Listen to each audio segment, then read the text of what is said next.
Welcome to Business Innovators Radio, featuring industry influencers and trendsetters sharing proven strategies to help you build a better life right now. This is your host, Alicia Debrell from Insight Media. Today's guest is Alejandro Tornato, who is the founder and director of Alejo Connects, a catalyst for transformational change in the areas of personal growth, connection, leadership, and international living. Alejandro helps technical business professionals, men and women, become the very best version of themselves and reach their full potential. Living fulfilling lives, Alejandro is a certified speaker, coach, teacher, and trainer through the John Maxwell Team, which is a premier personal growth organization, which is pretty much one of the biggest personal growth organizations in the world. So, without further ado, I want to welcome Alejandro to the show. Hi, Alejandro. Welcome to the show.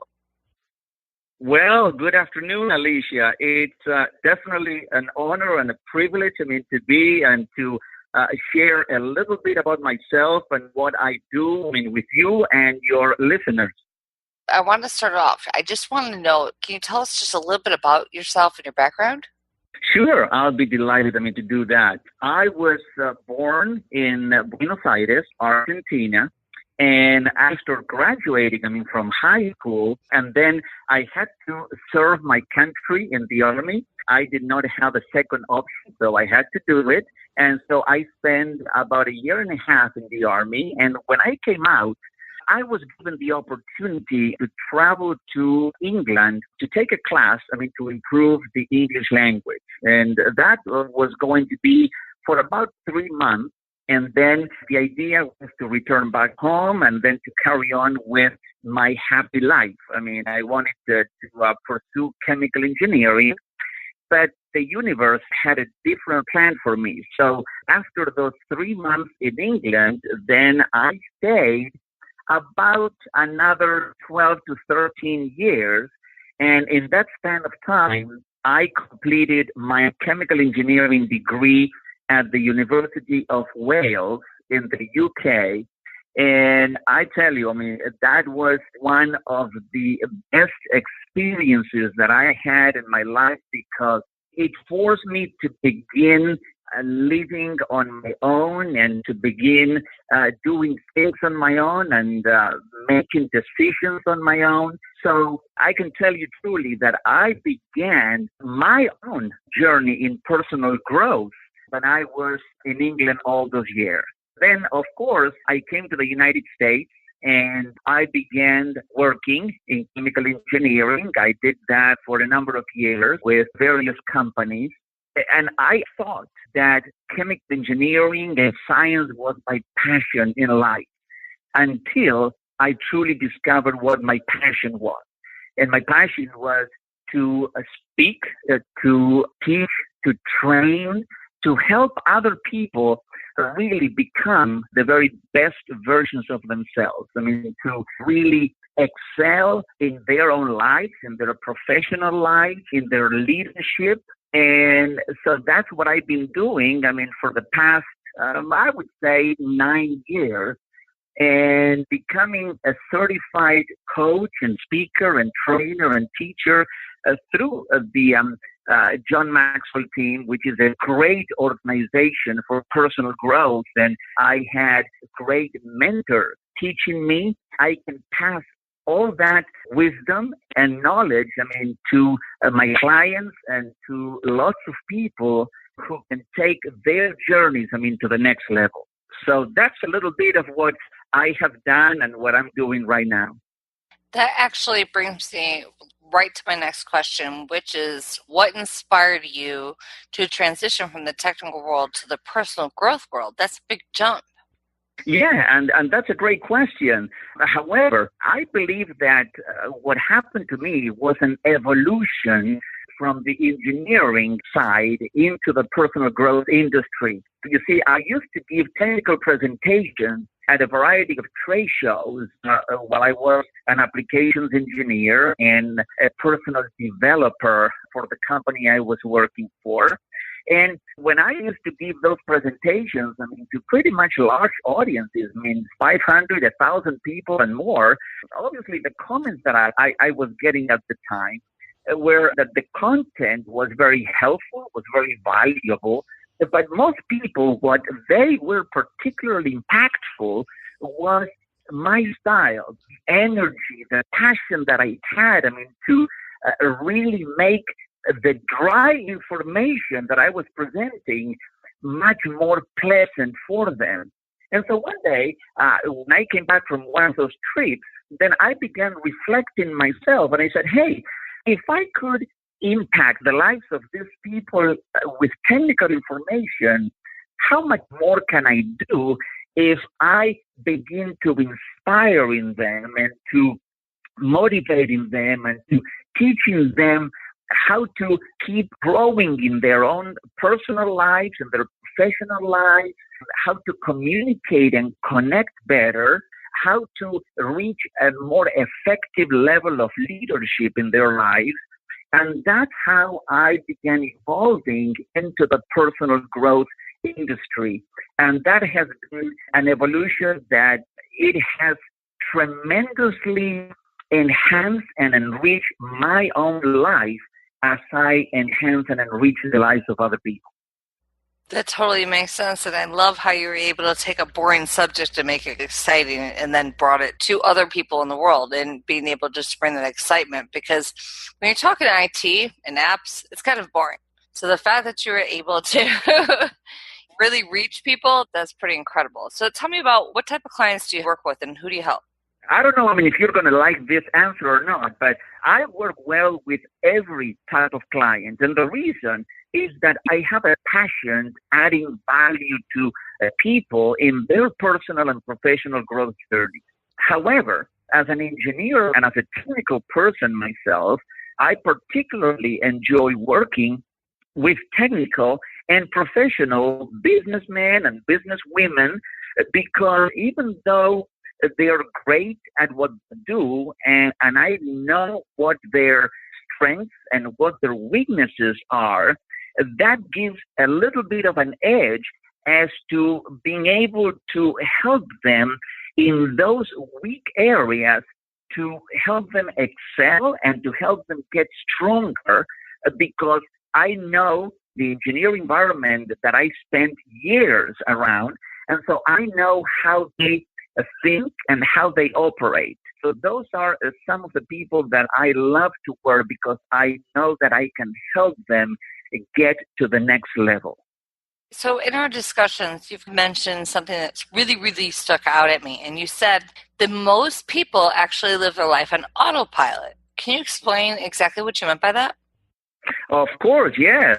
The word autopilot is a good way to describe what most people's lives are all about. And when I say autopilot is, let's take a look, for example, at a typical day for millions of people in this country.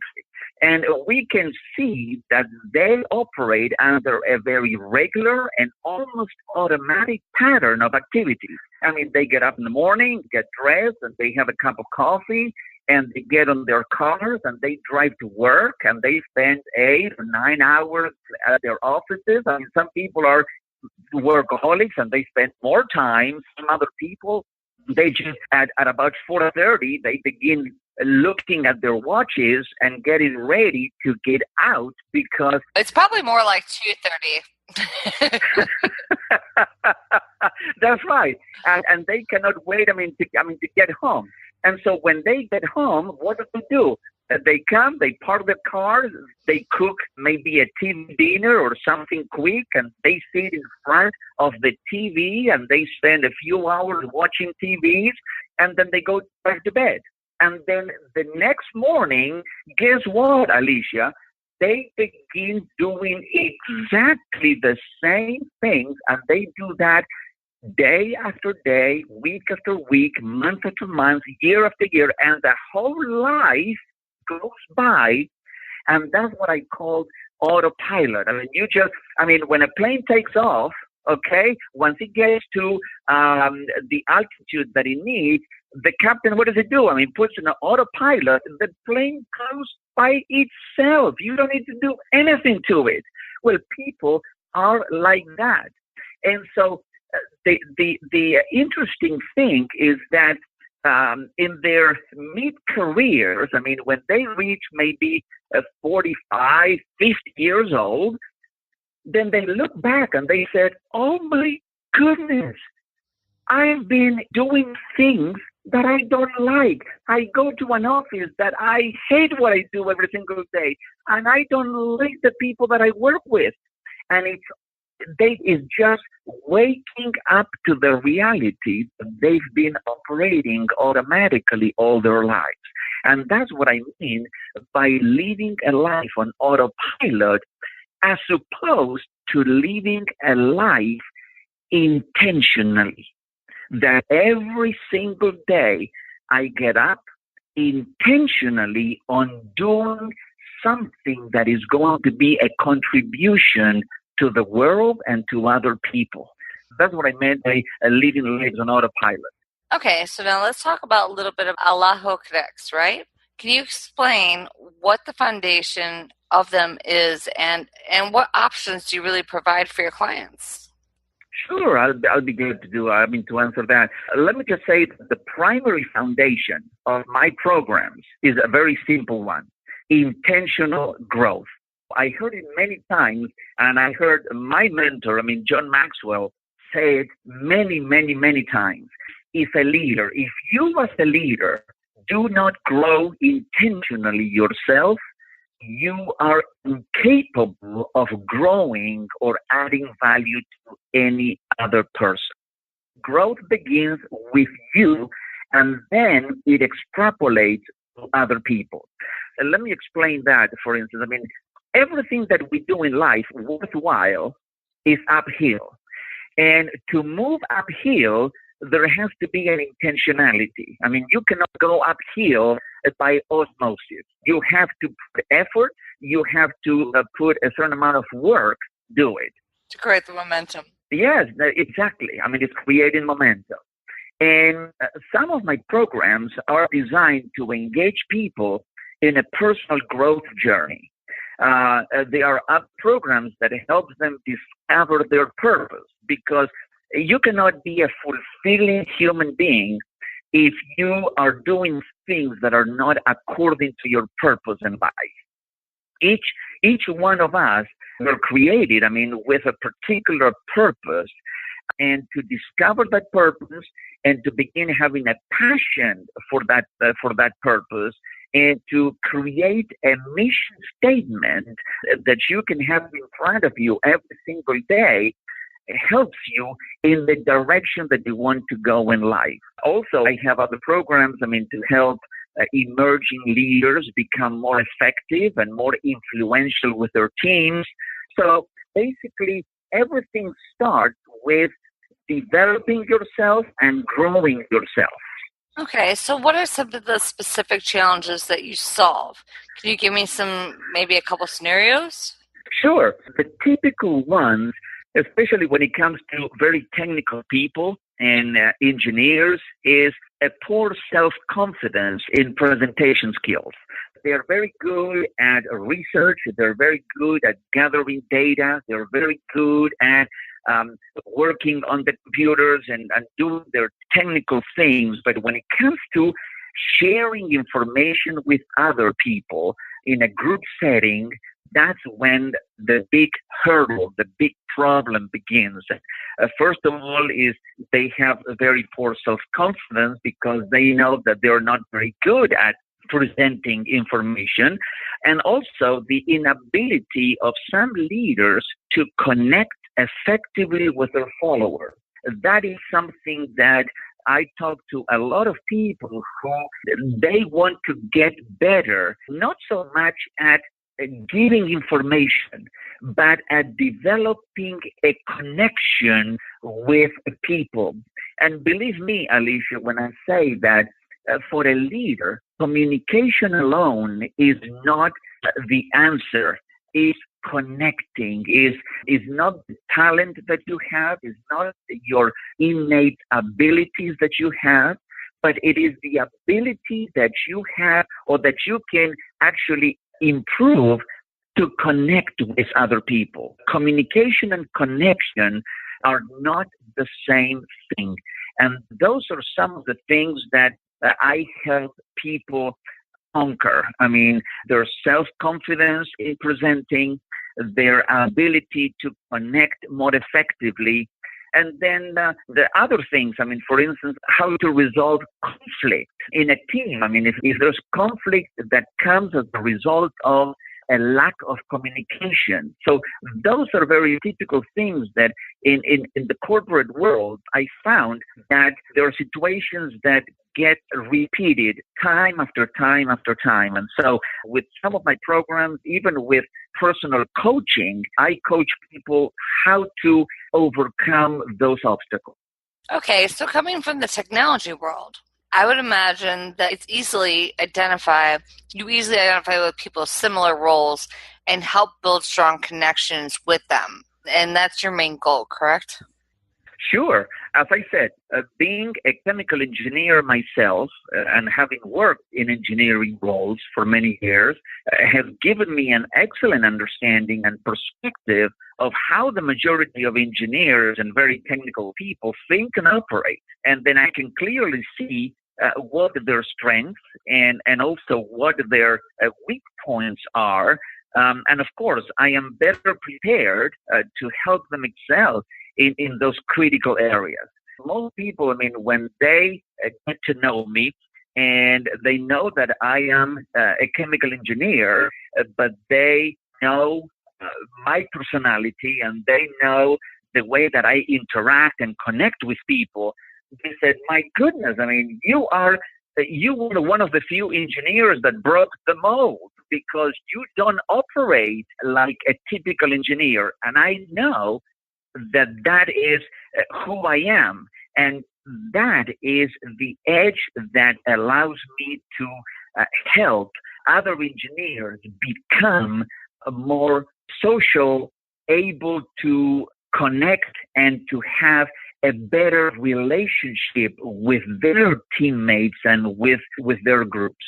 So tell me this, what differentiates you in your style and approach compared to other coaches?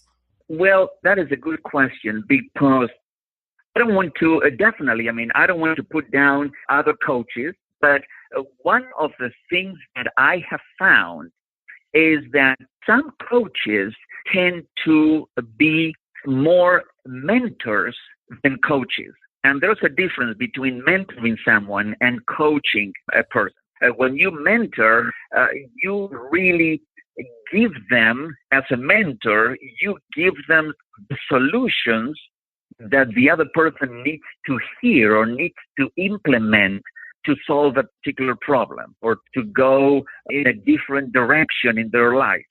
However, what I have learned as a coach, and I've been coached by one of the most reputable coaches, in the industry, which is part of the John Maxwell Team. We have a tremendous and a great quality of professionals that are really good teachers. And what I do and what a coach really is, a coach assumes that the other person, the coachee, has the answer deep within themselves.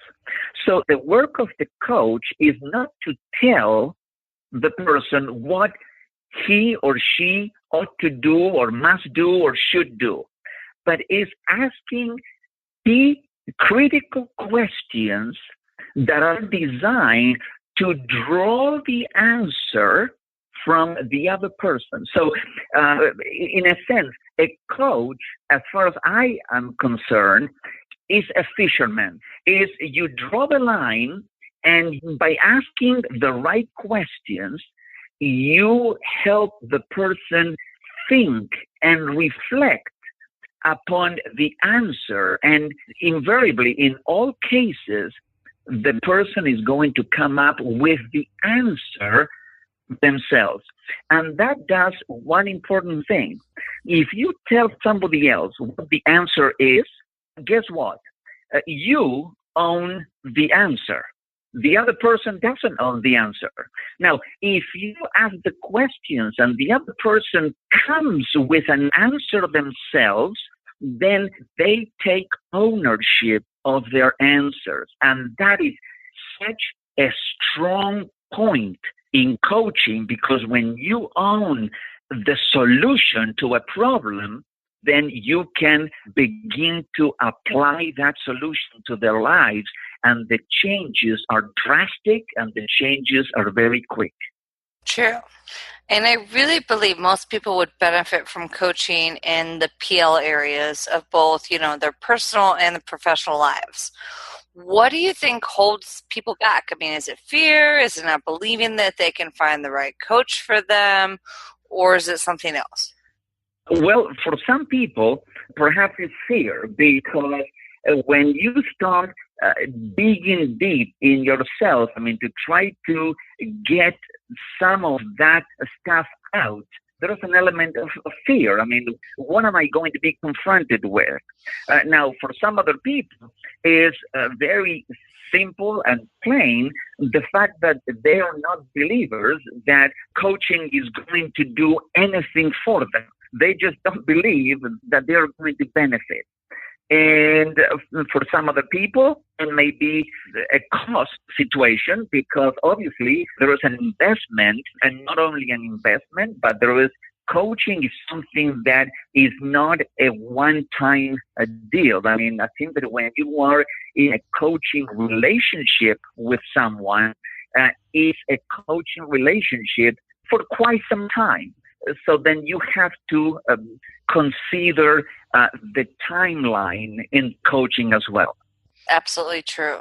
So now I know you also give keynote presentations and share your life story.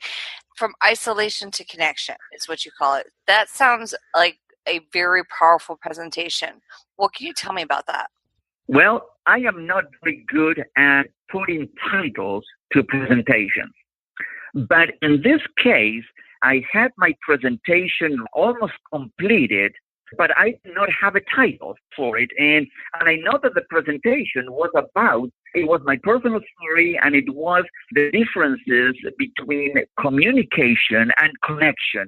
What is the impact that you can bring into other people when you connect? Experiences that happened to me along the way that would emphasize the power and the art of connecting with others, okay? And so one night I was sleeping, and then in the middle of the night, I woke up and I had that thought that I said, from isolation to connection. Of course, that has to be, because my life as I was growing up, I was the only child in my family. It was just me, my mother, and my stepdad. So just the three of us. It was a very small family. And so I was not, as I was growing up, I did not connect, or I did not have a lot of friends and other people, in my life. So I was pretty much isolated. But then life took me from that isolation to right now to connection, to the ability to connect. And so basically the pendulum swung from one extreme, from isolation, all the way to connection. And so that was the title of that keynote presentation, that it is what I normally do. I completely agree. And I want to go back to what type of clients are a good fit for your programs? Well, clients, I love to work with emerging leaders, because there is a tremendous synergy in the programs that I do. A leader or an emerging leader needs to grow, okay, because he's starting on his or her journey, and they need to grow. So there's an aspect of personal growth that needs to take place. And then generally, businessmen, businesswomen who maybe they've been in business for a while, but they want to take their businesses to the next level. They want to increase their ability to be more successful in their business. That could be a client that very well would suit, the programs that I have to offer. Maybe another person or a group in a particular company that they just want a program for growth. Maybe a program such as the 15 Invaluable Laws of Growth. And we go into what is intentional growth all about, and then we go through some of the laws. So it really varies, but mostly business people are the ones, and technical people are the ones that I have enjoyed working in the past. And how do you help those clients determine which program is most suitable for them? Well, we have a consultation, either in person or over the phone. We can talk about why do they want my services? In what areas do they want to grow? Whether it is just personal growth, whether it is professional growth, whether it is more into leadership, more into communication, into connection. So in that call, when we begin sharing and exchanging different things, and I begin to listen to what they have to say, because basically it's not me talking. It's me listening to them, what their needs are. And then I complement the programs to their needs. That's how we do it. Well, that makes sense. And are these consultations free, or is there a cost? No. The first consultation is absolutely free. It's just like get to know one another and see if there is a good synergy and a good fit for what I can offer them. Okay, nice. So if somebody that was listening wanted to get a hold of you, how would they go about doing that? Okay, well, they can do it different ways. They can call me, and my phone is area code 508-762-2394.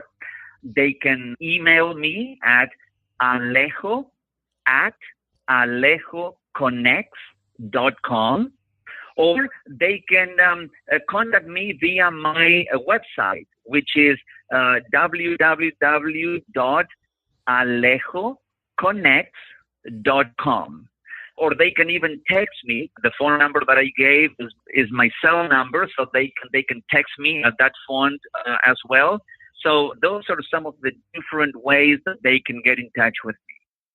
Well, Alejandro, I just want to say, first of all, I really enjoyed our interview. I think that you have a very unique niche. I think that there's a lot of people in the IT world who do have a real hard time with growth and communication and the things that your programs offer to help. I think that what you're doing is a very unique yet effective way to help people in the world, and I really appreciate your time today. Alicia, if you enjoyed it, I enjoyed it 100 more times. It was great, to be able to share a little bit of my story, my life, and what I do for people with you, with your listeners. And definitely, thank you very much once again, for extending me this cordial invitation. Of course. All right, guys. Well, you just heard from Alejandro Tornato, and all of his information will be down here in the show notes, so you can get a hold of him yourself. And this is your host, Alicia Dubrell from Insight Media. Until next time.